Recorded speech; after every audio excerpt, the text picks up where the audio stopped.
香港傷健策旗協會 RDA 過去50多年，一直致力為傷健人士提供復康策旗服務。我哋好高興見證到耆生嘅進步，不但加入香港傷健馬術青少年隊，甚至有啲成為傷健馬術精英運動員。初期學騎馬嘅時候咧，坐都坐唔穩嘅，咁就需要啲員工去幫我扶住我隻腳去保持翻喺馬嘅平衡啦。咁同時間啲教練都好有愛心啊，好有耐性去教我喺馬上邊做唔同嘅動作，令到我嘅身體平衡更加好咯。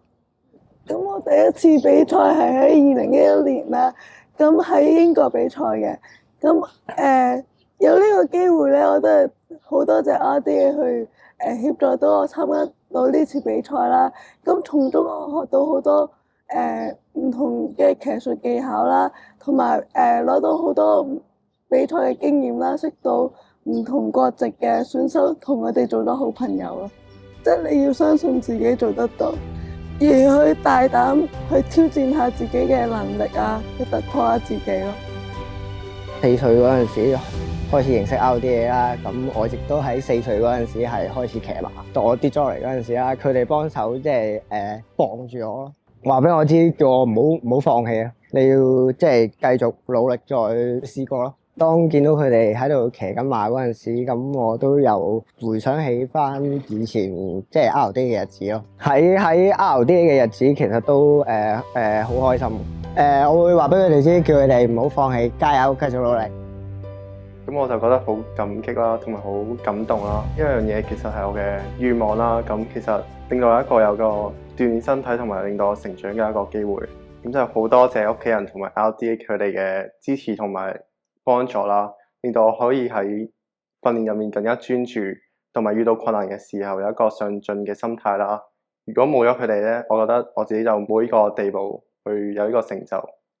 祝 RDA 生日快樂啊！咁多謝佢哋對馬術運動嘅貢獻啦。我希望佢哋日後更加輝煌啦，去幫助年輕人去實現佢哋自己嘅夢想。我會好開心，因為我本身好中意動物，所以我一聽到有呢個活動同埋運動，我覺得好開心。我希望下次訓練同埋下一次比賽都係同加拿大阿 Caddy 嘅馬一齊做更加多嘅訓練同比賽，希望可以同佢更加多嘅合拍同埋合作嘅機會。希望你哋喺50週年之後有更加多真正成員參加，無論係小朋友、青少年或者大朋友都可以參加騎馬呢個活動。我覺得好開心啦，好感恩有呢個機會啦，因為我細個嗰陣都係即係身體嗰啲肌肉狀況好差啦，係有得騎馬做訓練之後咧，先至好咗好多。將來可以參加多啲唔同嘅比賽同埋訓練啦，即係令到自己有更多嘅機會去騎馬啦，仲有參加唔同嘅比賽啊，等自己有多啲經驗咯。RDA 50週年生日快樂！希望可以有更加多嘅人，更加多嘅學員啊，同埋導師啦。精英運動員喺國際舞台上表現優異，我哋好期待見到香港傷健馬術青少年隊跟住佢哋嘅腳步喺馬術舞台上成長，並且發光發亮。